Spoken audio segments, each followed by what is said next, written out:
Hello friends.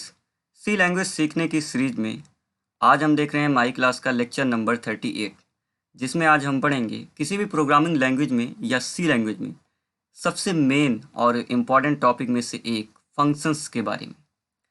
अगर इससे पहले आपने कभी फंक्शंस नहीं पढ़े हैं तो मैं आपको रिकमेंड करता हूँ कि फंक्शन आपको बहुत अच्छे से सीखने और समझने की ज़रूरत है, क्योंकि अगर किसी भी स्टूडेंट को फंक्शंस अच्छे से समझ में आ जाते हैं तो बात की जो भी प्रोग्रामिंग होती है या किसी दूसरी प्रोग्रामिंग में स्विच करता है वो, तो उसको प्रोग्राम्स बनाना बहुत आसान हो जाता है। तो चलिए स्टार्ट करते हैं और देखते हैं कि फंक्शंस क्या होते हैं। तो फंक्शंस की अंडरस्टैंडिंग बनाने के लिए देखिए, सबसे पहले क्या होता है कि जैसे मान लीजिए हमको प्रोग्राम बनाते हैं, तो प्रोग्राम किस लिए बनाते हैं? कोई टास्क परफॉर्म करने के लिए। अब वो टास्क क्या हो सकता है? तो टास्क कुछ भी हो सकता है। जैसे फॉर एग्जांपल आप ऐसा समझिए कि मुझको एक टास्क परफॉर्म करना है, 2 नंबर का एडिशन कराना है। अच्छा, अब 2 नंबर का अगर आपको एडिशन कराना है तो आप करोगे क्या? तो कुछ आप लिखोगे पीस ऑफ कोड। ठीक है, क्या लिखते हैं? Piece of code. वो पीस ऑफ कोड क्या करेगा? उसके चलने से 2 नंबर का सम यानी एडिशन हो जाना चाहिए। तो चलिए देखते हैं कि पीस ऑफ कोड क्या है। तो सबसे पहले मुझको पता है ना, आप सबको भी पता होगा कि हम एक लाइन लिखेंगे। सबसे पहली लाइन चलनी चाहिए INT A B and C, 3 बनेंगे हमारे पास वेरिएबल्स। फिर अगली लाइन हमको क्या करनी चाहिए? हमको मैसेज देना है, तो हम लिखेंगे यहाँ पे प्रिंट ऑफ, और प्रिंट ऑफ के अंदर हम लिखेंगे इंटर टू नंबर। अच्छा, इससे क्या होगा? इससे मैसेज प्रिंट हो जाएगा और यूजर को ये बात समझ में आ जाएगी कि उसको 2 नंबर इंटर करना है। अब नंबर जब यूजर इंटर करेगा तो मुझको इंटर कराना भी पड़ेगा। तो मैं क्या करूँगा? मैं यहाँ पे लिखूँगा स्कैन अप %d। तो 2 बार हम यहाँ पे %d लगा रहे हैं। क्यों? क्योंकि हमको 2 नंबर इनपुट कराने हैं। तो उसके बाद मैं क्या लिखूँगा? Address of A, address of V। ठीक है, तो ये आपका स्कैन ऑफ आ गया। उसके बाद मैं क्या करूँगा? C में दोनों का सम रखूँगा, यानी ऐड करना है तो A।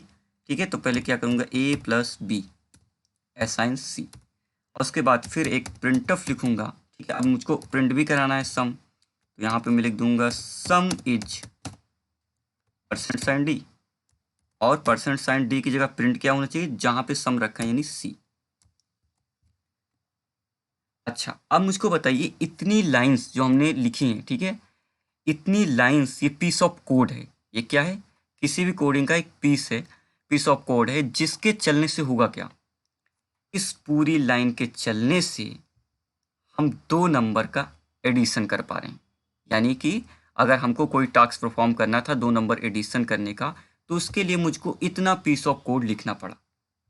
अच्छा, मैं आपसे बोलता हूँ कि हमको 2 बार एडिशन कराना है, तो आप कहोगे कि काम करते हैं, ये कोड 2 बार लिख देते हैं, तो 2 बार एडिशन हो जाएगा। फिर कहता हूँ 1 बार और करना है, तो आप क्या करोगे? 1 बार और कोड लिख दो। यानी यहाँ पे जितनी बार हमको 2 नंबर का एडिशन कराना है, उतनी टाइम्स ये पीस ऑफ कोड आपको लिखना पड़ रहा है। ये पीस ऑफ कोड अगर मान लीजिए मुझको किसी प्रोग्राम के अंदर ये टास्क यानी एडिशन वाला टास्क 10 बार, 20 बार, 50 बार, ये बहुत बार क्या करना पड़ रहा है आपको? परफॉर्म करना पड़ रहा है। तो क्या करें हम? देखिए, तो इसका सलूशन ये है कि अगर इसको बार बार आपको नहीं लिखना पड़े। ठीक है, इसका सलूशन है कि अगर एडिशन हम कराना चाहते हैं लेकिन बार बार ये कोड हमको नहीं लिखना पड़े। अच्छा, ये एडिशन का काम होता क्या कैसे है? इस लाइन के चलने से। यानी कि ये लाइन, अगर ये सभी लाइंस जो हैं वो एक बार चल जाती हैं, पूरा का पूरा कोड एक बार चलता है, तो एक बार 2 नंबर का एडिशन हो जाता है। अच्छा, ये 2 बार चल जाए तो 2 बार एडिशन हो जाएगा। तो हम इसको बार बार लिखें क्यों? एक बार तो हमने लिख ही लिया है ना। इसको हमको बार बार ना लिखना पड़े और एडिशन वाला काम हो जाए। एडिशन का काम होगा कब? जब ये लाइन एक बार चलेंगी तो एक बार एडिशन होगा, 2 बार चले तो 2 बार। तो बार बार लिखना ना पड़े, इसके लिए सोल्यूशन क्या है इसका? कि हम इस पूरे पीस ऑफ कोड को, ठीक है, इस पूरे पीस ऑफ कोड को क्या करते हैं? कवर कर लेते हैं। किससे? किससे कवर कर लें? कवर कर लेते हैं करली ब्रैकेट से। ठीक है, तो इसको हम करली ब्रैकेट से कर लेते हैं पूरे पीस ऑफ कोड को कवर। तो अब हमको जब भी दो नंबर का एडिशन वाला टास्क परफॉर्म करना होगा तो हम लोग क्या करेंगे, बस इसी पूरे बंच को, ठीक है, देखिए सी लैंग्वेज के अंदर किसी भी कोड्स को, ठीक है, अगर आप करली ब्रैकेट से कवर कर लेते हो तो उसे ब्लॉक बोला जाता है। पूरा क्या है, एक ब्लॉक है। इस पूरे ब्लॉक में लिखे हुए कोड्स को हमको क्या करना है, एग्जीक्यूट कर देना है। यानी जितनी बार अब मुझको एडिशन करना होगा मैं कुछ नहीं करूंगा, इसी पूरे ब्लॉक के कोड को एग्जीक्यूट कर दूंगा। तो 10 बार अगर करना है तो 10 बार इसको कर दूंगा, तो 10 बार एडिशन हो जाएगा दो नंबर का, ठीक है। अच्छा, तो क्या ऐसे एक ही काम होते होंगे? नहीं, टास्क तो बहुत सारे होते होंगे। ऐसा भी हो सकता है किसी प्रोग्राम में आप ये भी चाहते हो कि एडिशन तो होता है बार बार। ऐसा भी हो सकता है कि हम किसी नंबर को एंटर कराएं और चेक कराएं कि वो नंबर ऑड है या इवन है। फिर आपको क्या करना पड़ेगा, फिर आपको कुछ पीस ऑफ कोड लिखना पड़ेगा, यानी लाइन्स ऑफ स्टेटमेंट। तो हम क्या लिखेंगे, सपोज कीजिए INT, एक नंबर एंटर करना है तो n वेरिएबल बना लिया। उसके बाद फिर प्रिंटफ से क्या करेंगे, मैसेज देंगे इंटर अ नंबर, तो क्या हो जाएगा, आपका नंबर इंटर हो जाएगा, ठीक है। उसके बाद फिर स्कैनअप से क्या होगा, नंबर इंटर कराएंगे, ठीक है। तो %d लिखा, किस में पहुंचाना है, एड्रेस ऑफ n में, ठीक है। नंबर आपका आ चुका है। अभी चेक करते हैं इसको, तो हम लिखते हैं इफ़ n को हम लोग डिवाइड करते हैं 2 से, रिमाइंडर अगर इक्वली 0 आ जाता है तो इसका मतलब क्या है, प्रिंटफ, इसका मतलब आपका नंबर क्या है, इवन है, तो इवन प्रिंट हो जाए। एल्स क्या प्रिंट हो जाए, ऑड, ठीक। अब इतने लाइंस ऑफ कोड चलने से क्या होगा, इतने लाइंस ऑफ कोड चलने से हम यहाँ पर एक नंबर इनपुट करा के ये चेक करा पा रहे हैं कि वो नंबर आपका क्या है, ऑड है या इवन है। तो क्या हमको एक ही बार चेक करना होगा, तो चलो ठीक है। अगर दोबारा चेक करना होगा तो क्या करेंगे, ठीक है। तो दोबारा चेक करने के लिए या तो आप ये कोड दोबारा लिख दो, चलिए ठीक है। लेकिन अगर 10 बार चेक करना पड़ा, बार बार कहीं कहीं पे वो ऑपरेशन बार बार आपको सर्टनली क्या करना है, परफॉर्म करना ही पड़ रहा है, तो ये बार बार कोड लिखने से अच्छा है कि अगर ये काम, ऑड इवन चेक करने का काम, ये टास्क अगर इस लाइंस के चलने से हो जाता है तो क्यों ना मैं इसको एक कर्ली ब्रैकेट से कवर कर लूँ, क्या करूँ, इसको मैं एक कर्ली ब्रैकेट से कवर कर लूँ, और जब भी मुझको ऑड इवन चेक करने की ज़रूरत पड़ेगी, इस कर्ली ब्रैकेट के अंदर लिखे हुए पीस ऑफ कोड को मैं क्या करूँगा, रन करवा दूंगा। तो इस पूरे कोड को चलाने के बाद एक बार ऑड इवन नंबर चेक हो जाएगा। फिर कभी ज़रूरत पड़ी तो फिर क्या करूँगा, मैं इसको दोबारा यूज कर लूँगा। तो ये क्या होगा, बार बार हमको अब लिखना नहीं पड़ेगा, ठीक है। तो सी लैंग्वेज में यहाँ पे हम इसको एक ब्लॉक मानते हैं। तो ये क्या हो गया, जितने लाइंस ऑफ स्टेटमेंट आपने इस कर्ली ब्रैकेट के अंदर लिखे हैं वो पूरा का पूरा क्या है, एक ब्लॉक है। तो देखिए दोनों टास्क को परफॉर्म करने के लिए हमने क्या किया, अलग अलग कोड लिखे। ये कोड एडिशन का है तो ये अलग ब्लॉक है। ये ऑड और इवन नंबर चेक करने के लिए हमने ब्लॉक बनाया है, तो ये कोड आपका अलग है। तो ये दोनों क्या है, पीस ऑफ कोड है। ये अलग काम करने के लिए यूज किया जाएगा, यानी एडिशन टास्क के लिए। ये आपका ऑड और इवन टास्क अगर आपको करना है तो हम इसके लिए यूज करेंगे। अच्छा, तो जब हमको इसको यूज करना होगा, ठीक है ना, तो इसके पूरे कोड को हमको क्या करना पड़ेगा, एक नाम देना पड़ेगा, ठीक है। यूज कैसे करेंगे, तो हम इसको यहाँ पे आइडेंटिफिकेशन के लिए, ठीक है, इस पूरे लाइंस के कोड को आइडेंटिफिकेशन करने के लिए हम क्या करते हैं, एक नाम दे देते हैं, ताकि हम पहचान सकें इस पूरे कोड को। तो इस पूरे कोड को पहचान के लिए अगर एक नाम दे दिया जाता है, ठीक है, जैसे मैं इसका नाम रख देता हूँ ऐड और पैरेंथेसिस। तो आप ध्यान से देखिएगा, मैं यहाँ पे ऐड लिखता हूँ, पैरेंथेसिस लिखता हूँ, ठीक है। पैरेंथेसिस भी आपको लगाना है, लेकिन उसके बाद यहाँ पे आपको सेमी कॉलन नहीं लगाना है। ये क्या हो गया, इसका नाम हो गया, किसका नाम है, इस पूरे कोड का, ठीक है। यानी कि इस कर्ली ब्रैकेट के अंदर जो पूरा का पूरा कोड आपने कवर किया है, इस पूरे कोड का नाम क्या है, ऐड है। इसी तरह से इस का भी हम कुछ नाम दे देते हैं, जिसका मैं नाम दे देता हूं इज इवन, ठीक है। तो ये पूरा का पूरा कोड का नाम क्या है? Is even. ठीक है, इससे फ़ायदा क्या हुआ? इससे फ़ायदा ये हुआ कि इतना सारा लाइन, ठीक है, इतनी सारी जो लाइंस हैं, इसको हम रिप्रेजेंट करा रहे हैं केवल इतना लिख के। यानी इतना लिखना, ठीक है, जो आप लिख रहे हो, ये क्या बता रहा है कि ये पूरे कोड का जो कर्ली ब्रैकेट के आपने अंदर क्लोज किया है, इस पूरे कोड का क्या है, एक नाम दे दिया है। किसके लिए? पहचान के लिए। ताकि अगर हमको यूज करना पड़ेगा, ठीक है, इस पूरे कोड को चलाना पड़ेगा, तो केवल मुझको क्या करना पड़ेगा, इस नाम से पूरा का पूरा कोड क्या हो जाएगा, एग्जीक्यूट हो जाएगा, पहचान लिया जाएगा। इसी तरह से यहाँ पे इस पूरे कोड का जो लाइंस है, ठीक है, पूरी कोड की जो लाइंस है कर्ली ब्रैकेट के अंदर इनक्लोज्ड है, उसका क्या है, यहाँ पे ओपनिंग लगी है, ठीक है। तो इस पूरे कोड का नाम क्या है? इसका पूरे कोड का नाम पहचान के लिए हमने ऐड रख दिया है, ठीक है ना। और इस पूरे कोड का नाम हमने पहचान के लिए इस इवन रख दिया, ठीक है। तो समझ में आई क्या बात? तो देखिए, ये पीस ऑफ कोड है, ठीक है, ये क्या होता है, पीस ऑफ कोड होता है। उसको पहचान के लिए एक नाम दिया जाता है और इसी को फंक्शन बोलते हैं। समझ में आई बात? यहाँ पे कर्ली ब्रैकेट के अंदर इनक्लोज जितने भी आपने स्टेटमेंट लिखे हैं, पीस ऑफ कोड लिखा है, उसका क्या होता है, एक नाम होता है और इसी को हम लोग क्या बोलते हैं, फंक्शन। तो इज इवन आपने क्या बना दिया, फंक्शन। ऐड आपने क्या बना दिया, फंक्शन। ठीक है, तो इससे फ़ायदा क्या हुआ? ठीक है, अब फ़ायदा आप देखती हैं यहाँ पे। तो आइए सबसे पहले अब डिफिनेशन थोड़ा कवर करते हैं। तो फंक्शन, इससे हमको क्या समझ में आया?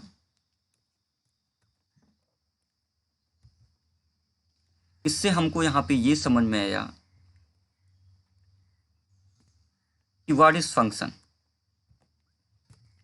फंक्शन क्या होता है आपका, पीस ऑफ कोड, ठीक है। Piece of code accomplish certain operation, यानी किसी ऑपरेशन को बार बार परफॉर्म करने के लिए, ठीक है, या एक बार परफॉर्म करने के लिए जो आप पीस ऑफ कोड लिखते हैं, उसको हम लोग क्या बोलते हैं, फंक्शन। और अगली चीज क्या है, it has a name for identification. उसका क्या होता है, एक नाम होता है जिससे हम उसकी पहचान करते हैं, ठीक है। जैसे आपको यहाँ पे समझ में आ रही होगी ये बात, ये क्या है, पीस ऑफ कोड है जिसको पहचान के लिए हमने एक नाम दिया है और इसी को हम क्या बोलते हैं, फंक्शन बोलते हैं, ठीक है। अब इससे फायदा होगा क्या, इसका नाम लिखने से, ठीक है, इसका नाम लिखने से, अब देखिए जैसे मुझको क्या करना है, 2 नंबर का एडिशन करना है। अब 2 नंबर का अगर हमको एडिशन करना है तो हम क्या करेंगे, एक मेन फंक्शन बनाएंगे, वाइड मेन।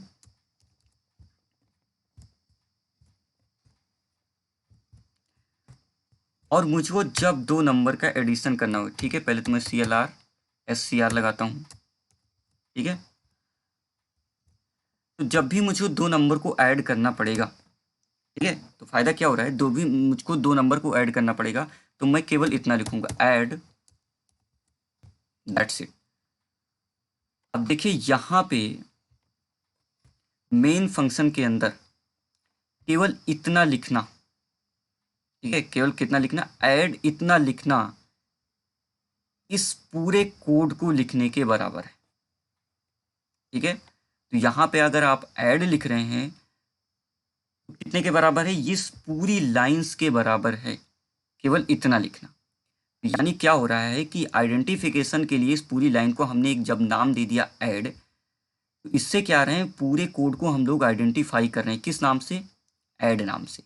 तो यहाँ पे जब मैं ऐड लिख रहा हूँ तो क्या कर रहा हूँ, इस पूरे कोड को मैं रिप्रेजेंट करवा पा रहा हूँ, केवल कितना लिख के, इतना लिखने से ये पूरा का पूरा क्या हो रहा है, कोड आपका रिप्रेजेंट हो रहा है।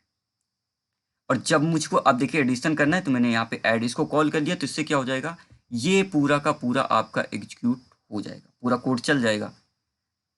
अब मुझको दोबारा कभी क्या करना पड़ रहा है, नंबर चेक करना पड़ रहा है, तो मैं क्या लिखूंगा, इज इवन। इज इवन लिखा तो क्या हो जाएगा, इज इवन वाला कोड आपका चल जाएगा। यानी इसके अंदर जो कुछ आपने लाइंस लिखी हैं ये आपकी चल जाएंगी। ये रहा आपका इज इवन फंक्शन। ठीक है, तो इसके लिखने से इतना चल रहा है, यानी केवल यहाँ पे इज इवन लिखने इतना कोडिंग लाइन्स लिखने के बराबर हो, जिससे फायदा क्या हुआ, अब हमको लिखना कम पड़ा। ठीक है, अब हमको लिखना कम पड़ा। तो अगर मान लीजिए दोबारा मुझको ऐड करना है तो वक्त क्या करूँगा, ऐड एक बार और लिख देता हूँ। फिर से मुझे जोड़ने की ज़रूरत पड़ी तो मैं दोबारा इसको ऐड लिख दूंगा। अब जितनी फिर मुझको कभी इज इवन चेक करने की ज़रूरत पड़ी तो मैं फिर इसको लिख दूंगा।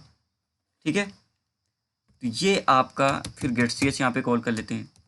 इससे क्या फ़ायदा हो रहा है, इससे ये फ़ायदा हो रहा है कि हम यहाँ पर पीस ऑफ कोड लिखेंगे, उसका कोई नाम दे देंगे, फिर जितनी मर्जी उतनी बार उस पीस ऑफ कोड को उसके नाम से, ठीक है, लिख के यहाँ पर उसको रिप्रेजेंट करा सकते हैं, वो काम कर सकते हैं। जैसे फंक्शन अभी मैं कंपाइल रन करके देखूँ, ठीक है, तो भी एक एरर है, स्टेटमेंट मिसिंग। ओके, यहाँ पे स्टेटमेंट लगा रही, तो कंपाइल कीजिए। ठीक है, और उसके बाद यहाँ पे मैं इसको रन करता हूँ।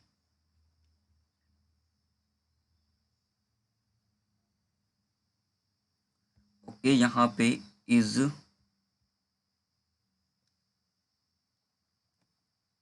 इवन, यहाँ पे स्पेलिंग मिस्टेक है। ठीक है, अब दोबारा इसको कंपाइल करते हैं हम लोग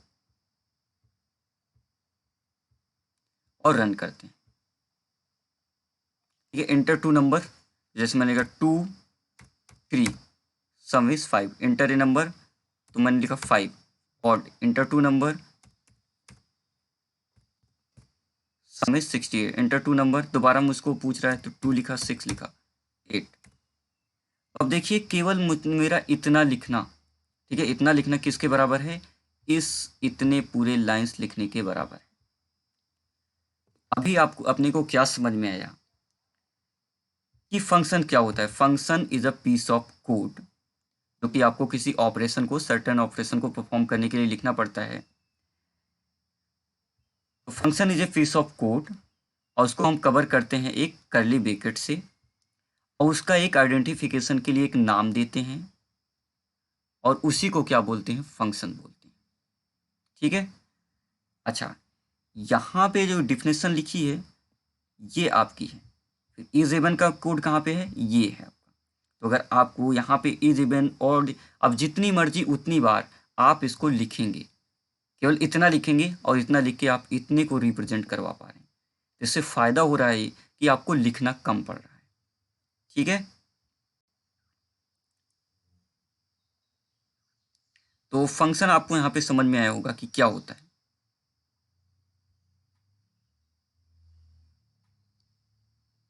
तो फंक्शन पीस ऑफ कोड, ठीक है, एकम्प्लिश सर्टेन ऑपरेशन, किसी ऑपरेशन को परफॉर्म करने के लिए जो पीस ऑफ कोड लिखते हैं। It has a name of identification, उसका हम कुछ नाम देते हैं ताकि हम आइडेंटिफाई कर पाएँ उस पूरे कोड को उस नाम से। अच्छा, अगली चीज़ देखते हैं।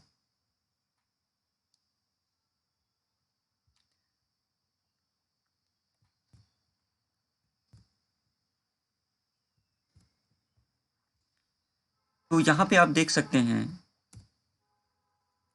कि जब मैं ऐड को, ठीक है, जब ऐड लिख रहा हूँ तो ये पूरी कोडिंग चल रही है। ठीक है, इसके अंदर की जो भी कोडिंग है वो आपकी चल रही है।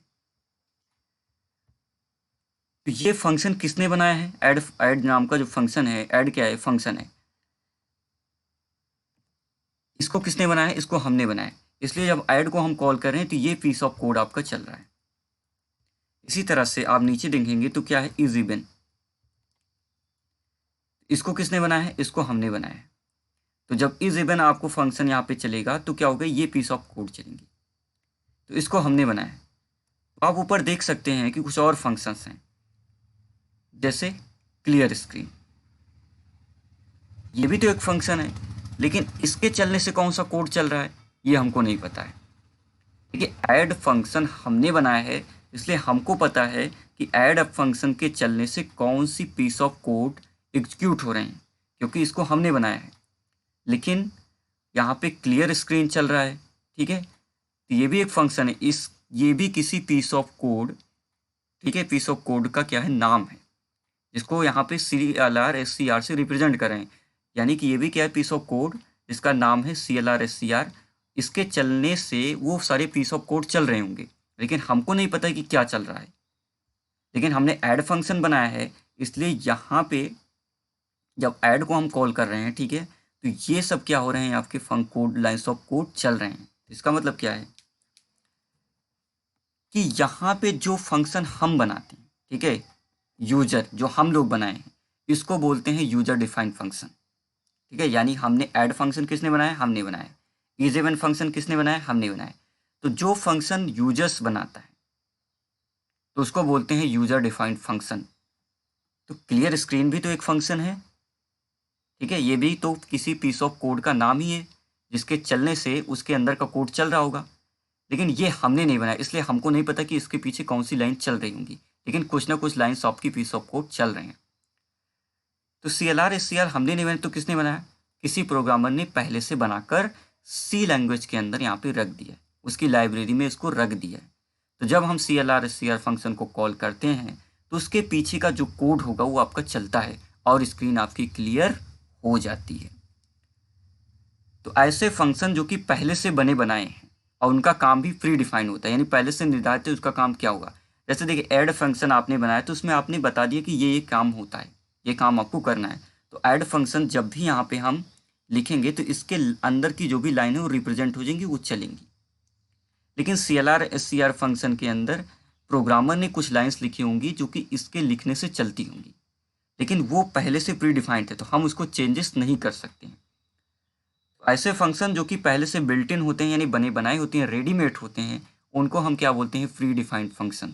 और जो फंक्शंस हम लोग बनाते हैं उसको हम बोलते हैं यूजर डिफाइंड फंक्शन। तो ऐसे आपका प्रिंटअप भी क्या है, पहले से सी लैंग्वेज के अंदर बना हुआ प्रिंट एक फंक्शन है, जिसके अंदर हम कुछ यहाँ पे लिख रहे हैं तो ये फंक्शन चल रहा है और स्क्रीन पे आउटपुट हो रहा है। इसी तरह से स्कैनअप भी क्या है, आपका पहले से एक फंक्शन बना है, हमने तो नहीं बनाया ना स्कैनअप, स्कैनअप किसी ने बनाया है। इसी तरह से getch हमने बनाया नहीं, इसको पहले से किसी प्रोग्रामर ने बना दिया है और उसका नाम getch रख दिया, किसी का नाम CLR SCR रख दिया, किसी का नाम स्कैनअप रखा, किसी का नाम प्रिंटअप रखा। लेकिन ये सब क्या है, ये सब किसी ना किसी पीस ऑफ कोड के नाम हैं, जिनको लिखने से वो सब बैकग्राउंड में वो सब कोड चल रहे हैं। तो ये बात आपको समझनी होगी कि जो फंक्शन यूजर बनाता है उसको हम बोलते हैं कौन से फंक्शन, यूजर डिफाइंड फंक्शन। और जो फंक्शन पहले से बने बनाए जाते हैं, रेडीमेड आते हैं, उनको बोलते हैं प्री डिफाइंड फंक्शन। वो पहले से वो डिफाइन है, तो उनका हम केवल यूज करते हैं। ठीक है,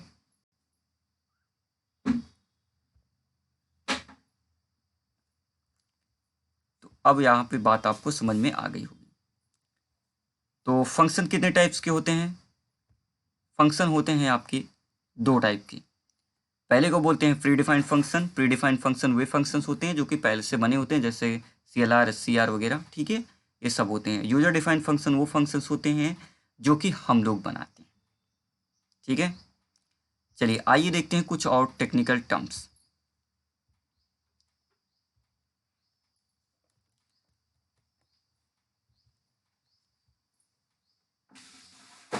चीज़ें होती हैं, जैसे पहला होता है फंक्शन डेफिनेशन। अब फंक्शन डेफिनेशन क्या होती है, इसको समझने के लिए चलिए वापस चलते हैं अपनी कोड विंडो पे। देखिए, फंक्शन डेफिनेशन जो आपने यहाँ पे पीस ऑफ कोड लिखे हैं, ये पूरी लाइन्स ऑफ स्टेटमेंट लिखी है ना, इसका कोई आपने नाम दे दिया। क्या किया, इसका कोई आपने नाम रख दिया, किसके लिए, आइडेंटिफाई करने के लिए, कि अगर इस पूरे कोड को चलाना है तो आपको की कोई ना कोई नाम इसका आइडेंटिफाई करवाना पड़ेगा। तो हमने क्या कर दिया, इसका नाम रख दिया ऐड। तो ये जो पूरी की पूरी फंक्शन है, इसको बोलते हैं फंक्शन की डिफिनेशन। क्या बोलते हैं, फंक्शन को डिफाइन करना। यानी कि जब इस ऐड नाम को, ठीक है, यूज किया जाएगा आइडेंटिफिकेशन के लिए, तो कौन कौन सी लाइन चलेंगी, तो कौन कौन सी लाइन जो चलने वाली है उसको लिखना किसी फंक्शन के अंदर। ठीक है, ये फंक्शन की बॉडी है ना, इसे बोलते हैं फंक्शन की बॉडी। तो ये कर्ली ब्रैकेट के अंदर जो आपने इसको कवर किया है, इसके अंदर कौन कौन सी लाइन चलेंगी, इसको आपको क्या करना पड़ेगा, डिफाइन। डिफाइन का मतलब परिभाषित करना पड़ता है कि जब हम इसको कॉल करेंगे तो क्या क्या टास्क परफॉर्म होंगे। तो जैसे मैंने बता दी, सबसे पहले वेरिएबल बनेंगे, उसके बाद क्या होगा, एक मैसेज प्रिंट होगा, एंटर टू नंबर, फिर स्कैनअप चलेगा, फिर आपका नंबर सी में असाइन हो जाएंगे A+B, फिर उसके बाद ये आपका चल जाएगा, उसके बाद ये आपका काम खत्म। तो ये यहाँ से यहाँ तक जो कुछ आप लिख रहे हैं इसको बोलते हैं फंक्शन डिफिनेशन, यानी फंक्शन को डिफाइन कर देना कि इस फंक्शन के अंदर क्या क्या काम, क्या क्या टास्क परफॉर्म किए जाएंगे जब इस फंक्शन को कॉल किया जाएगा। ठीक है, तो किसी पीस ऑफ कोड, ठीक है, पीस ऑफ कोड है, इसको यहाँ पर कोई नाम देना, ठीक है, और क्या क्या इसके अंदर टास्क परफॉर्म होने वाले हैं, ये पूरा का पूरा क्या कहलाता है, फंक्शन का डिफिनेशन कहलाती है। इतना जितना मैंने कवर किया ये सब क्या है, फंक्शन डिफिनेशन है, यानी किस पीस ऑफ कोड यहाँ पे लिखना, कर्ली ब्रैकेट से कवर कर देना, कवर करने के बाद उसका कोई नाम देना, क्या कहलाता है, फंक्शन डिफिनेशन, फंक्शन डिफाइन करना। हमने यहाँ पे बता दिया कि ऐड फंक्शन कितना काम करेगा, तो ये क्या कहलाता है, आपका डिफिनेशन। फिर अगली चीज क्या होती है, अगली चीज आपकी होती है कि फंक्शन कॉल। अब फंक्शन कॉल क्या है, तो देखिए ध्यान से, यहाँ पे हमने तो डिफाइन कर दिया, डिफिनेशन हो गई, लेकिन यहाँ पे ये फंक्शन डिफाइन करने से नहीं चलेगा। ठीक है, आपने यहाँ पे कितना भी लाइंस लिख दी, लेकिन फंक्शन को यहाँ पे डिफाइन करने से, ये लाइंस लिखने से ये कोड नहीं चलने वाला है। ये कोड चलेगा कब, ये कोड तब चलेगा जब इसको आपको मेन फंक्शन के अंदर इसको लिखना पड़ेगा, यानी इसको चलाने के लिए क्या जरूरी है कि इसको कॉल करना। तो ये क्या कहलाता है, फंक्शन कॉलिंग कहलाता है। जैसे मैंने यहाँ पे ऐड फंक्शन को क्या किया है, यहाँ पे मैंने कॉल किया। अगर मैं यहाँ पे ऐड फंक्शन को कॉल ना करूँ, ठीक है, यहाँ से यहाँ तक मैं क्या करता हूँ,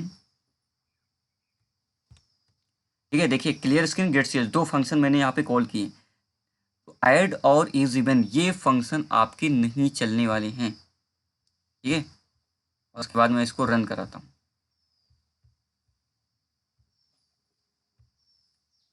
गेट सीएस चल रहा है, कुछ नहीं हुआ, केवल हमने एंटर किया, प्रोग्राम खत्म। तो यहाँ पे ये लाइन लिख देने से नहीं एग्जीक्यूट होता है, इसको चलाने के लिए, ठीक है, इसको, ये तो आपकी डिफिनेशन है, तो इसको एग्जीक्यूट करने के लिए फंक्शन को कॉल करते हैं। कॉल करने का मतलब फंक्शन को आपको बुलाना पड़ता है काम करने के लिए। जब हम यहाँ पे लिखेंगे ऐड, तब ये आपकी लाइन चलेगी, यानी पहली लाइन ये क्लियर स्क्रीन चलेगी, फिर जब ये लाइन चल रही होगी तो क्या हो जाएगा, ये पूरा का पूरा आपका कोड चल रहा होगा। यानी यहाँ ऐड लिखने से ये पूरी लाइन चलेगी, यहाँ केवल हम इसको डिफाइन कर रहे हैं कि काम क्या करेगा, लेकिन अगर इसको एग्जीक्यूट करना है तो आपको इसको यहाँ पे लिखना पड़ेगा, और इसे बोलते हैं फंक्शन कॉल। ये क्या है, फंक्शन कॉल, और ये पूरी की पूरी क्या है, फंक्शन डिफिनेशन। ठीक है, फंक्शन की ये पूरी पूरी क्या है, डिफिनेशन है, और ये फंक्शन आपका कॉल है। ठीक है, तो यहाँ पे कॉल करने से ये कोड चलेगा, ना कि बाहर केवल लिख देने से कोड चलेगा। तो यहाँ पे आप जितनी बार इसको कॉल करेंगे उतनी बार ये लाइन चलेगी। जैसे एग्जाम्पल के लिए मैं आपको दिखाता हूँ, ठीक है, जैसे क्लियर स्क्रीन चला, अब ऐड फंक्शन, अब देखिए ऐड फंक्शन कॉल हुआ तो कहाँ पे जाएगा, कंट्रोल ऐड पे आ जाएगा। देखिए ध्यान से, कंट्रोल अब गेट सीएस पे नहीं जाएगा, ऐड पे आ जाएगा। अब यहाँ पे 2 नंबर में एंटर कराता हूँ, 2 नंबर ऐड हो गए। ठीक है, उसके बाद क्या हो जाएगा, सम इज 5, उसके बाद गेट सीएच आपका चलेगा। मतलब इस फंक्शन के को कॉल करने से ही ये आपके पीस ऑफ कोड चलेंगे। उसके बाद अगर मैं इज इवन कॉल करूँगा, ठीक है, जैसे मैं यहाँ पे कॉल करता हूँ इज इवन, इसको अब कॉल करने से पीस ऑफ कोड चलेगा। तो फंक्शन कॉल इसे बोलते हैं। मेन फंक्शन के अंदर किसी फंक्शन को कॉल करना, केवल इतनी लाइन स्टेटमेंट लिखने से हम इसको पूरा का पूरा क्या कर रहे हैं, इस पूरे फंक्शन को रिप्रेजेंट कर रहा है। तो इसको क्या बोलते हैं, फंक्शन कॉल करना। और जब फंक्शन कॉल करते हैं तो लास्ट में देखिए अब क्या लगाते हैं, सेमीकोलन। ठीक है, सेमीकोलन मतलब स्टेटमेंट टर्मिनेट हो गया, तो हमने इसको कॉल कर लिया, और इसको कॉल करने पर ही पीस ऑफ कोड चलेगा, केवल लिखने से पीस ऑफ कोड नहीं चलता है। तो आपको क्लियरली समझ में आ गया कि फंक्शन कॉल क्या होता है। मेन फंक्शन के अंदर इसको हम कॉल कर रहे हैं। अच्छा, हम किसी भी फंक्शन के अंदर किसी भी फंक्शन को कॉल कर सकते हैं, ठीक है ना। तो हमको ये समझ में आया ये क्या होता है, फंक्शन कॉलिंग कहलाता है, और ये आपकी क्या होता है, फंक्शन डिफिनेशन। फंक्शन डिफिनेशन का मतलब पीस ऑफ कोड, ठीक है, जो फंक्शन को टास्क परफॉर्म करने हैं वो सारे टास्क आप यहाँ पे पीस ऑफ कोड लिखेंगे, उसका कोई आप नाम डिफाइन कर देंगे कि इस नाम से इसको एक्सेस कर किया जाएगा, रिप्रेजेंट किया जाएगा, तो उसको हम क्या बोलते हैं, फंक्शन डिफिनेशन बोलते हैं। ठीक है, चलिए ठीक है।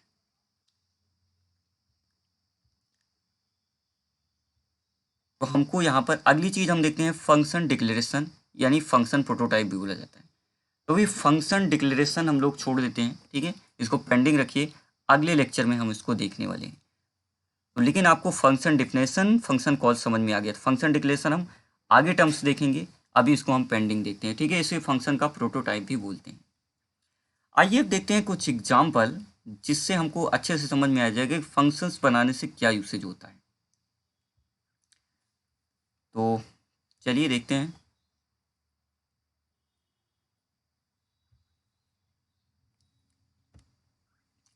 तो देखिए ये आपका क्या है, रैम है, और ये इधर आप देख रहे हैं तो ये आपकी क्या है, आउटपुट स्क्रीन है। ठीक है, आप अच्छे से देख लीजिए, यहाँ पे ये आपकी रैम है और यहाँ पे आउटपुट स्क्रीन है, ये हमारी कोड विंडो है। ठीक है, रेड में, ग्रीन में आपकी रैम है, ये आउटपुट स्क्रीन है। तो चलिए देखते हैं कि देखिए सबसे पहले अगर कोई फंक्शन कॉल होता है, ठीक है, तो रैम में आता है, और फिर कैसे क्या टास्क परफॉर्म होते हैं। तो सबसे पहले मुझे क्या करना पड़ेगा, एक फंक्शन आपको बनाना पड़ेगा, and that call main function. मैंने यहाँ पे लिखा मेन, ठीक है। मेन भी क्या है, एक फंक्शन है, ठीक है। मेन भी क्या है, एक यूजर डिफाइंड फंक्शन होता है। अब इस मेन फंक्शन के अंदर हमने एक फंक्शन बनाया ए, हमने एक फंक्शन बनाया ए, फिर हमने बी, ठीक है, यहाँ पे बेसिकली मैं कॉल कर रहा हूँ, और फिर मैं ए, तीन फंक्शन हम यहाँ पे कॉल कर रहे हैं। अच्छा, अगर हम तीनों फंक्शन को कॉल कर रहे हैं, ठीक है, ये ए फंक्शन, बी फंक्शन, फिर से ए फंक्शन, तीन बार हम क्या कर रहे हैं, फंक्शन को कॉल कर रहे हैं। तो हमारे पास तीन फंक्शन है। देखिए मेन फंक्शन भी एक फंक्शन है, उसके बाद ए फंक्शन है, उसके बाद आपका वी फंक्शन है। कुल मिला के कितने फंक्शन हैं, तीन हमारे पास फंक्शन। तो देखिए मेन तो हम बना रहे हैं, लेकिन अगर ए और बी हम कॉल कर रहे हैं तो ये ज़रूरी है कि ए और बी कहीं ना कहीं तो क्या उनकी डिफिनेशन हो, क्योंकि यहाँ पे हम क्या कर रहे हैं, इसको कॉल कर रहे हैं। ये ज़रूरी है कि कहीं ना कहीं ए और बी बने हों। तो हम इसको क्या करते हैं, बनाते हैं। तो देखिए एक बात, किसी फंक्शन के अंदर किसी फंक्शन को आप कॉल कर सकते हैं, ठीक है, बहुत इंपॉर्टेंट चीज़ है कि किसी फंक्शन के अंदर किसी भी फंक्शन को आप कॉल कर सकते हैं, और जितनी मर्जी उतने फंक्शंस आप बना सकते हैं, जितनी मर्जी उतनी बार किसी फंक्शन को आप कॉल भी कर सकते हैं। इसमें कोई रूल नहीं है कि आप एक फंक्शन बनाएंगे, दो फंक्शन नहीं, जितनी मर्जी उतनी फंक्शन बना सकते हैं, और जितनी मर्जी उतने फंक्शन किसी भी फंक्शन के अंदर कॉल भी कर सकते हैं। यानी कोई भी फंक्शन किसी भी फंक्शन को कॉल कर सकता है, लेकिन किसी फंक्शन के अंदर किसी फंक्शन को आप डिफाइन नहीं कर सकते हैं। जैसे मुझे ए फंक्शन बनाना है, तो मैं मेन फंक्शन के अंदर इसको डिफाइन नहीं कर सकता, कॉल तो कर सकता हूँ। देखिए मैं इस फंक्शन को कॉल कर रहा हूँ, बी फंक्शन को कॉल कर रहा हूँ, दोबारा ए को कॉल कर रहा हूँ, लेकिन मैं ए की डिफिनेशन जो लिखूंगा, डिफाइन करूंगा, वो इस फंक्शन के अंदर नहीं कर सकता। यानी कोई भी फंक्शन किसी भी फंक्शन को कॉल कर सकता है, जितनी मर्जी उतनी बार कॉल कर सकता है, जितने मर्जी उतने फंक्शन आप बना सकते हो, लेकिन किसी फंक्शन के अंदर किसी दूसरे फंक्शन को, ठीक है, आप डिफाइन नहीं कर सकते हो। इसलिए मुझको क्या करना पड़ेगा, इसकी बॉडी से बाहर ही डिफाइन करना पड़ेगा, अंदर नहीं। तो मेन की बॉडी थी, तो अब मैं यहाँ पे डिफाइन कर रहा हूँ। तो सबसे पहले मैं एक फंक्शन बनाता हूँ ए, ए मेरा फंक्शन है। इसके अंदर मैं लिखता हूँ प्रिंटफ। देखिए ए आपका क्या कर रहा है, प्रिंटफ फंक्शन को कॉल कर रहा है, ठीक है, हेलो। तो मैं इसको डिफिनेशन लिखता हूँ, इसकी डिफिनेशन यहाँ पे क्लोज कर देता हूँ। फिर मैं यहाँ पे बी फंक्शन बनाता हूँ,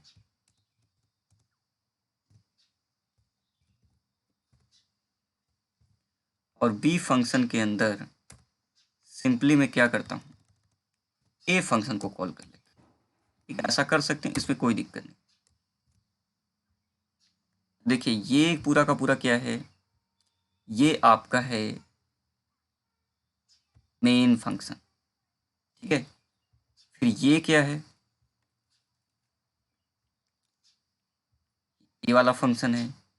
फिर ये कौन सा है, ये आपका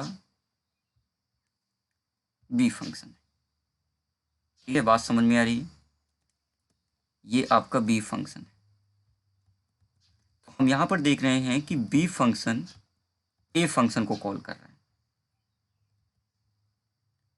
ठीक है, और यहाँ पे देख रहे हैं ए फंक्शन क्या कर रहा है, प्रिंटफ को कॉल कर रहा है। यानी कोई भी फंक्शन किसी भी फंक्शन को कॉल कर सकता है, इसमें कोई दिक्कत नहीं है। लेकिन हम ए फंक्शन के अंदर दूसरे फंक्शन डिफाइन नहीं कर सकते, ये रूल है सी लैंग्वेज के अंदर। ठीक है, जैसे हमने यहाँ पे बना दिया, तो इसके अंदर हम यहाँ पे किसी दूसरे फंक्शन को डिफाइन नहीं कर सकते, कॉल कर सकते। जैसे बी के अंदर हमने क्या किया, ए को कॉल कर लिया, ए के अंदर हमने प्रिंटअप को कॉल कर दिया, मेन के अंदर मैंने यहाँ पे ए को बी को दोबारा कॉल कर लिया। तो आप किसी भी फंक्शन को कॉल तो कर सकते हैं पर डिफाइन नहीं कर सकते। चलिए ठीक है, अब हम इस फंक्शंस को, ठीक है, देखते हैं कि मेमोरी में कैसे ये एग्जीक्यूट होते हैं। तो सबसे पहले क्या होगा, सबसे पहले आपका मेन फंक्शन कॉल होगा। ठीक है, सबसे पहले क्या होगा, आपका मेन फंक्शन आपका कॉल होगा। तो यानी सबसे पहले कंट्रोल क्या जाएगा, मेन फंक्शन पे जाएगा। अब मेन फंक्शन आपका चलना स्टार्ट होगा। ठीक है, ये लाइन आपकी चलनी स्टार्ट हो जाएगी। अब जब मेन फंक्शन आपका चलेगा, ठीक है, अच्छा ये भी पूछा जाता है इंटरव्यू में कि मेन फंक्शन को कौन कॉल करता है। देखिए बिना कॉल किए तो कोई नहीं चलता है, तो मेन फंक्शन भी तो कोई ना कोई कॉल कर रहा है। तो मेन फंक्शन को कॉल करता है आपका ऑपरेटिंग सिस्टम। तो जैसे ही मेन फंक्शन यहाँ पे कॉल किया जाएगा, ठीक है, तो मेन फंक्शन क्या हो जाएगा, आपकी बॉडी के अंदर यहाँ पे हमने मेन बनाया है, तो मेन फंक्शन अब कॉल हो जाएगा। तो अभी हम कह सकते हैं कि हमारा जो कंट्रोल है, ठीक है, जो कंट्रोल है वो कहाँ पे है, इस मेन फंक्शन पे। ठीक है, मेन पे है। अब क्या हो जाएगा, अब ये फंक्शन आपका चलेगा।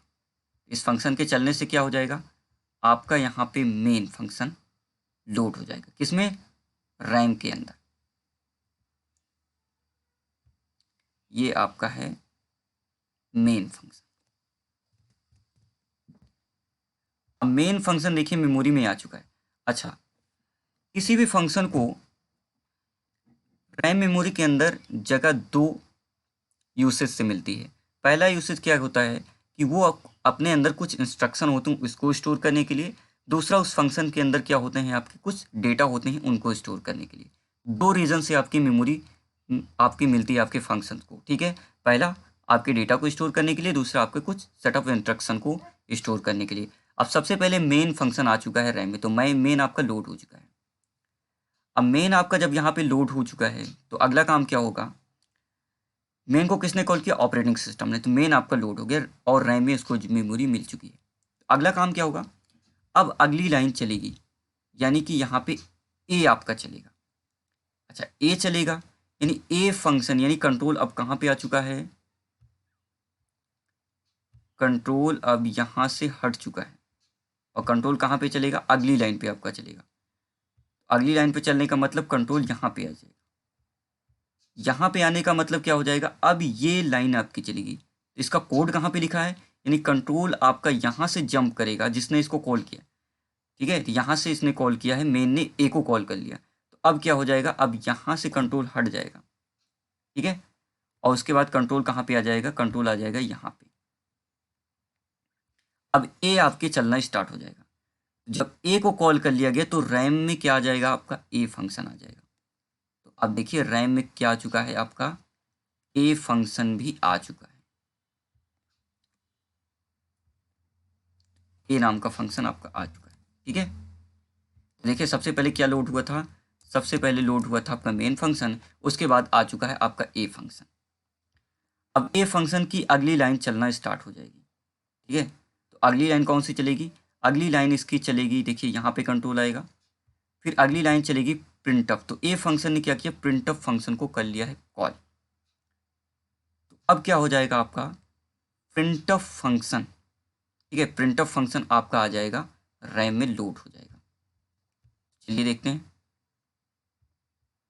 तो ये आपका आ चुका है प्रिंटफ, ठीक है, ये कौन सा फंक्शन आ चुका है, देखिए अभी मेन ने ए को कॉल किया, तो मेन का काम अभी पेंडिंग है, तो इसलिए वो मेमोरी में आपका रहेगा। फिर ए चल रहा है, तो ए ने प्रिंटअप को कॉल कर दिया, क्योंकि उसकी लाइन में लिखा हुआ था, प्रिंटअप को कॉल किया, तो प्रिंटअप को यहाँ पे कॉल कर लिया। तो उसके बाद क्या हो गया, ए का काम अभी पेंडिंग है, तो वो भी मेमोरी में बचा हुआ है, और अगला कैच क्या चल रहा है आपका, प्रिंटअप आ गया। तो देखिए जो फंक्शन का यूसेज है वो आपकी मेमोरी में आते रहते। तो अब कौन सा फंक्शन चल रहा है यहाँ पे, ये फंक्शन चल रहा है प्रिंटअप। तो प्रिंटअप फंक्शन अभी आ चुका है। प्रिंटअप चलने से क्या हो जाएगा, यहाँ पे स्क्रीन पे प्रिंट हो जाएगा क्या, हेलो, ठीक है, स्क्रीन पे क्या हो रहा है आपका, हेलो आपका प्रिंट हो रहा है, ठीक है। अब यहाँ पे जब हेलो प्रिंट हो जाएगा तो उसके बाद कंट्रोल यहाँ पे आ जाएगा, ठीक है, कंट्रोल क्या हो जाएगा आपका, यहाँ पे आ जाएगा। तो इसमें देखिए इसके बाद ये आखिरी लाइन है। अब आखिरी लाइन है तो यानी कि एक आपका प्रिंटअप, देखिए प्रिंटअप एक बार कॉल हुआ, तो प्रिंटअप यहाँ पे उसका काम खत्म हो गया। तो अब क्या होगा, देखिए प्रिंटअप का काम जब खत्म होगा तो प्रिंटअप यहाँ से क्या हो जाएगा, मेमोरी से हो जाएगा रिलीज, यानी अब प्रिंटअप का काम खत्म, तो प्रिंटअप क्या करेगा, मेमोरी को कर देगा रिलीज, ठीक है। तो ये आपका काम खत्म हो गया। अब प्रिंटअप का काम खत्म, उसके बाद क्या हो जाएगा, वापस कंट्रोल किस पे चला जाएगा, लास्ट वाली लाइन पे। अब लास्ट वाली लाइन पे क्या है, लास्ट वाली लाइन पे आप देख सकते हो, ठीक है, लास्ट वाली लाइन पे हम लोग यहाँ पे देख सकते हैं कि ये जो लाइन चल रही है, ठीक है, इसके बाद तो कुछ है नहीं, तो इस फंक्शन को किसने कॉल किया था, ए ने, तो वापस कंट्रोल किसके पास चला जाएगा, ए के पास। अब ए में देख लिया, इसके बाद तो कुछ है नहीं, तो उसके बाद ये लास्ट लाइन चलने के बाद अब ए का भी काम हो जाएगा ख़त्म। अब ए का काम ख़त्म हो जाएगा तो क्या हो जाएगा, ए भी आपकी मेमोरी से हो जाएगा रिलीज, यानी ए का काम ख़त्म। तो आप देख रहे हैं कि जो फंक्शन कॉल होते हैं तो वो आते हैं रैम के अंदर, लोड होते हैं, और जैसे उसका काम ख़त्म होता है वो मेमोरी को क्या करते हैं, रिलीज कर देते हैं। तो मेमोरी क्या हो गई आपकी, इसकी रिलीज हो गई, ठीक है, तो मेमोरी इसकी क्या हो गई, अब रिलीज हो गई। और वापस कंट्रोल कहाँ पे जाएगा, ठीक है, वापस कंट्रोल आपका आ जाएगा जहाँ पे जिस फंक्शन ने इसको कॉल किया था, किसने कॉल किया था, मेन ने, तो यहाँ से कंट्रोल निकलेगा और वापस कहाँ पे पहुँच जाएगा, यहाँ पे पहुँच जाएगा। ए का काम खत्म। अब इसमें क्या चलेगा, मेन के अंदर अब दूसरी लाइन चलने लगी, यानी बी चलने का मतलब क्या हो गया, कंट्रोल आपका यहाँ पे बी वाले फंक्शन को कर लिया है मेन ने कॉल। तो अब कौन सा फंक्शन चलेगा, अब चलेगा कंट्रोल आ जाएगा यहाँ पे बी पे। अब बी पे आएगा तो बी वाले फंक्शन की लाइन चलना स्टार्ट होगी, तो बी फंक्शन कॉल हुआ है, वी फंक्शन अब क्या हो जाएगा, मेमोरी के अंदर हो जाएगा लोड, ठीक है ना।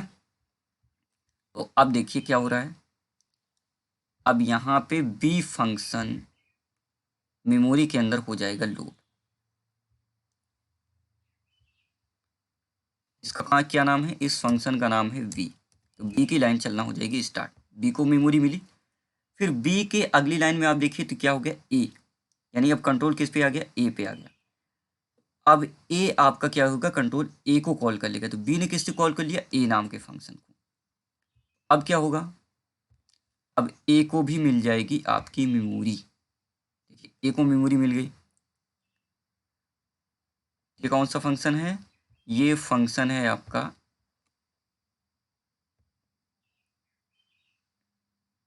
ए फंक्शन, ठीक है। तो ए फंक्शन को कर लिया गया कॉल, ए फंक्शन को कॉल कर लिया तो कंट्रोल यहाँ से निकलेगा और कहाँ पहुँच जाएगा, इस ए फंक्शन पे, ठीक है, ये इस ए फंक्शन पे आपका पहुँच जाएगा। अब इसकी पहली लाइन चलना स्टार्ट होगी, उसके बाद ये आपकी लाइन चलेगी।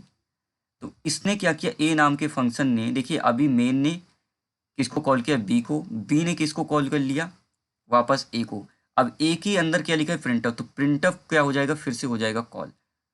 अब यहाँ पे एक और बार प्रिंटअप हो रहा है कॉल, तो अब की बार क्या हो गया, ये आपका प्रिंटअप हो गया कॉल, ठीक है ना। तो प्रिंटअप आपका हो गया कॉल।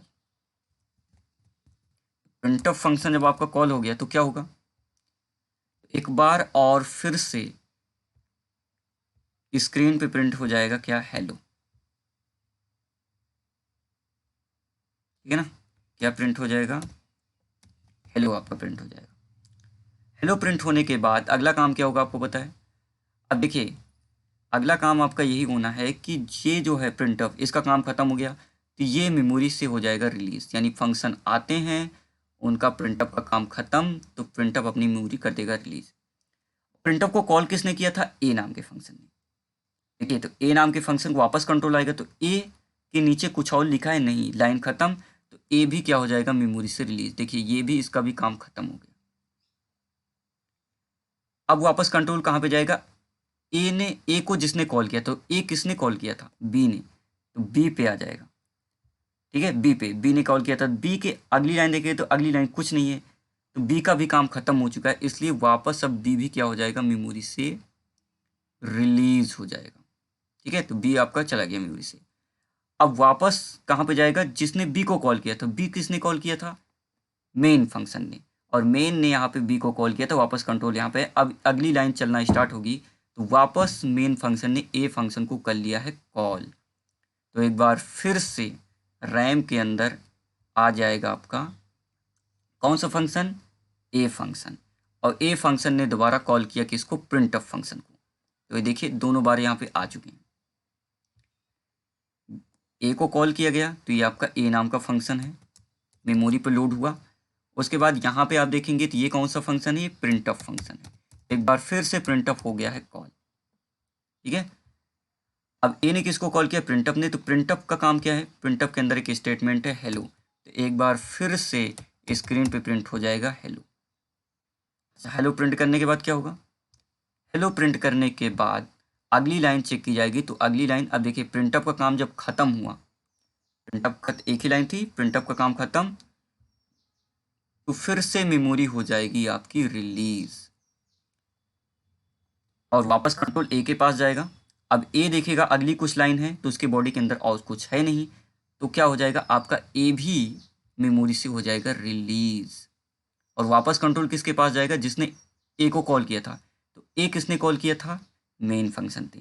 अब मेन की अगली लाइन चलेगी, मतलब कर्ली ब्रैकेट आ गया, इसके नीचे कुछ और लिखा नहीं है, तो अब लास्ट में मेन भी क्या हो जाएगा, मेमोरी से रिलीज, और प्रोग्राम हो जाएगा एंड। तो इस तरह से आपने देखा कि फंक्शंस मेमोरी के अंदर आते हैं, अपना टास्क परफॉर्म करते हैं, उसके बाद अपना काम खत्म होने के बाद वो वापस रिलीज कर देते हैं मेमोरी को। तो बहुत छोटी बात यहाँ पे समझने वाली ये है कि किसी भी फंक्शन को कोई भी फंक्शन कॉल कर सकता है, ठीक है ना, लेकिन किसी फंक्शन के अंदर किसी दूसरे फंक्शन को आप डिफाइन नहीं कर सकते। चलिए कुछ अगली टर्म्स देखते हैं।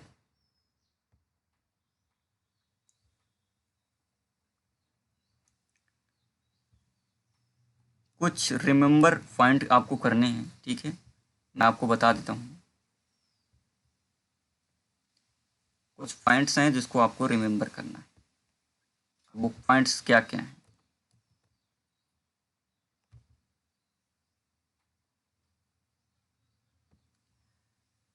तो आप लोग ध्यान से देख लीजिए, ठीक है। पहली चीज, program must have at least one function.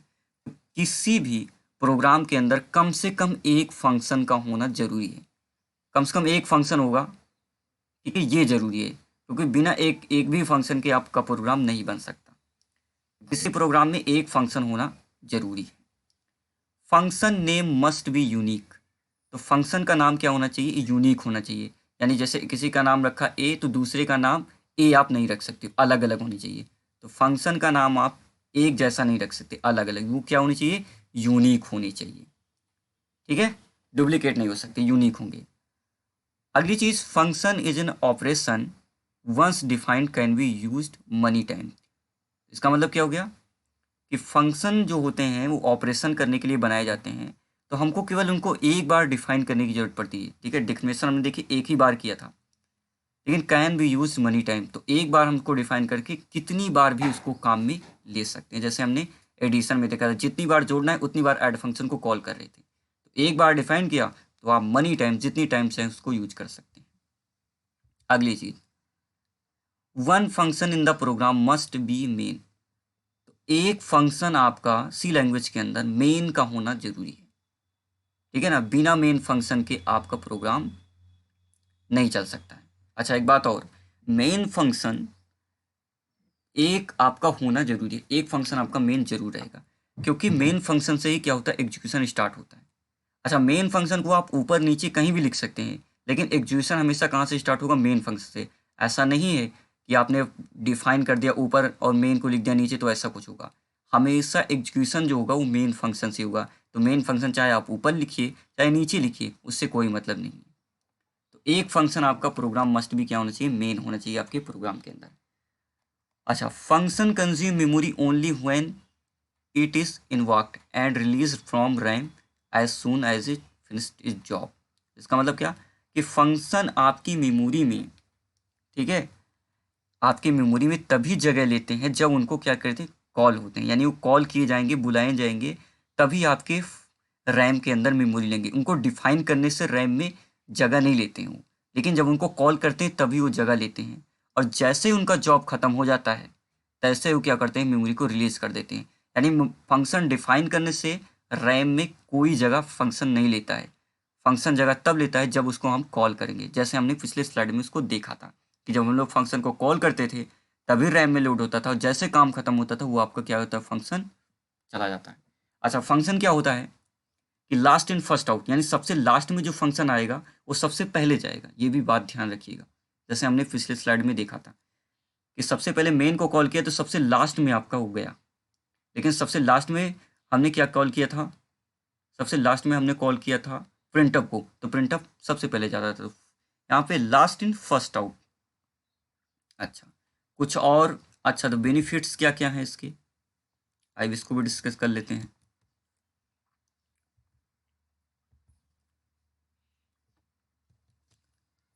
तो पहला है आपका मॉड्यूलाइजेशन, ठीक है। तो मॉड्यूलाइजेशन क्या होता है, मॉड्यूलाइजेशन का मतलब क्या होता है, आप किसी भी प्रोग्राम में जो बहुत बड़ा प्रोग्राम होगा, ठीक है, बहुत बड़े सॉफ्टवेयर बना रहे हैं, तो उसमें क्या कर सकते हैं, छोटे छोटे उसको मॉड्यूल में डिवाइड कर सकते हैं, टास्क में डिवाइड कर सकते हैं, जिससे हम उसको अलग अलग काम में ले सकते हैं। जैसे बहुत बड़ी टीम में काम को डिवाइड करना है तो हम क्या कर सकते हैं, मॉड्यूलाइजेशन कर सकते हैं फंक्शन से। जैसे एग्जाम्पल के लिए कैलकुलेटर है, तो कैलकुलेटर में कितने टास्क हैं, एडिशन, सब्ट्रैक्शन, मल्टीप्लिकेशन, डिवीजन।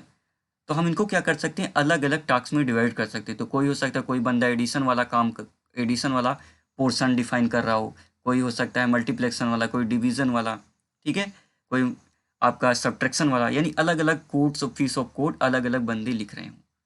इससे क्या हो जाता है, मॉड्यूलाइजेशन कर सकते हैं, फिर अलग अलग आप उसको क्या कर सकते हैं, टीम में हैंडल कर सकते हैं, तो मॉड्यूलाइजेशन हो जाता है। अगली चीज़, ईजी टू यूज। अगर हम अलग अलग यहाँ पे कोड लिखते हैं, ठीक है, पीस ऑफ कोड, तो कोड को रीडेबिलिटी बढ़ जाती है। यानी कि आप एक फंक्शन के अंदर जैसे एडिशन बनाए, तो हम जान रहे हैं कि उसके अंदर क्या होता है, एडिशन वाला होता है, तो एडिशन का काम आप कर सकते हो।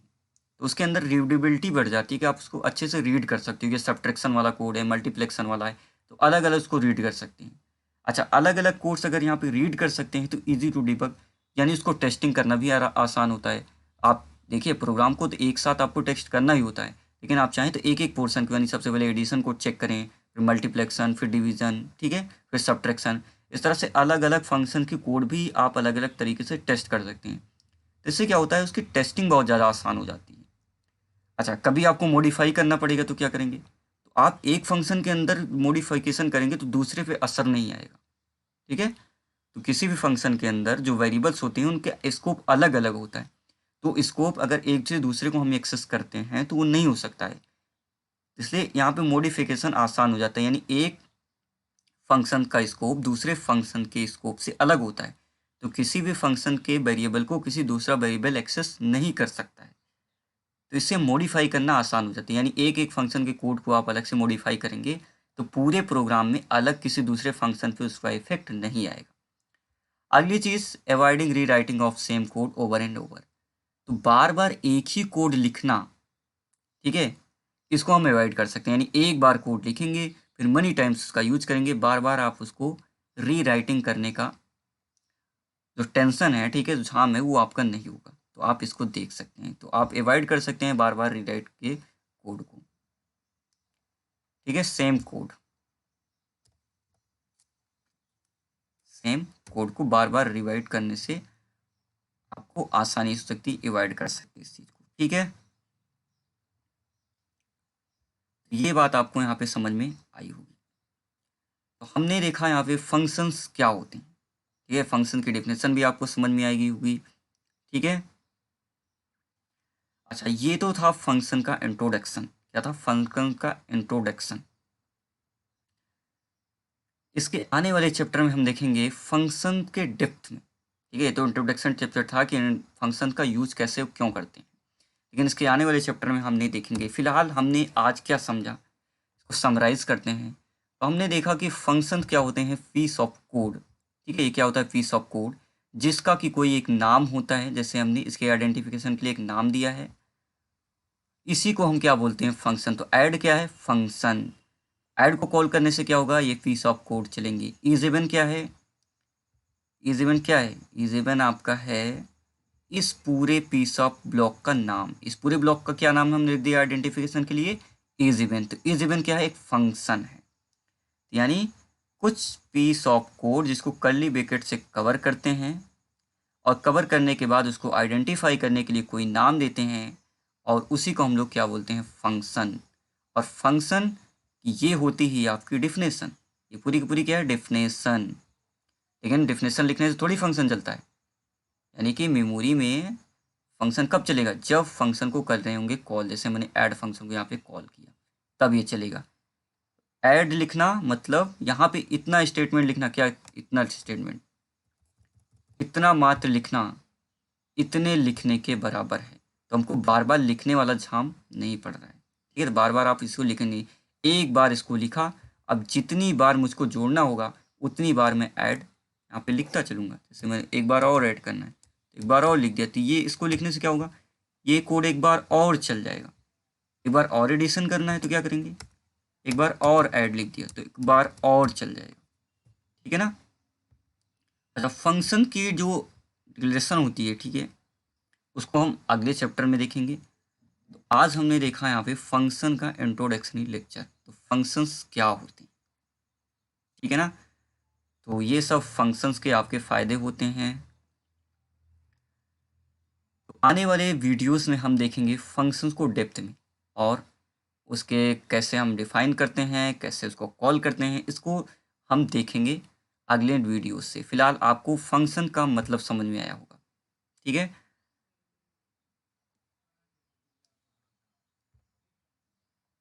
तो आई होप ये वीडियो आपको पसंद आया होगा। तो आज के लिए थैंक यू। अगर ये वीडियोस आपको इंटरेस्टिंग लग रहे हैं, उस तरह के और वीडियोस आप लोग देखना चाहते हैं, तो प्लीज़ आप इस चैनल को सब्सक्राइब कर सकते हैं। इसके अलावा मेरी वेबसाइट है www.myclasses.com। उस पर विजिट करेंगे तो ये सारे कंटेंट आपको मिलेंगे, प्लस आने वाले समय में कुछ एडवांस कोर्सेज भी आपको देखने को मिलेंगे। तो प्लीज़ इस साइट पर विजिट करना मत भूलिएगा। अब भी अगर आपको फंक्शन में कोई डाउट है, फिलहाल अभी तो मैंने केवल इंट्रोडक्शन ही आपको दिया है फंक्शन का, कितने तरीके से हम फंक्शन डिफाइन कर सकते हैं, क्या क्या चीज़ें आने वाले चैप्टर में देखें। फिर भी अगर आपको कोई डाउट्स है तो आप नीचे कमेंट बॉक्स में टाइप करके पूछ सकते हैं।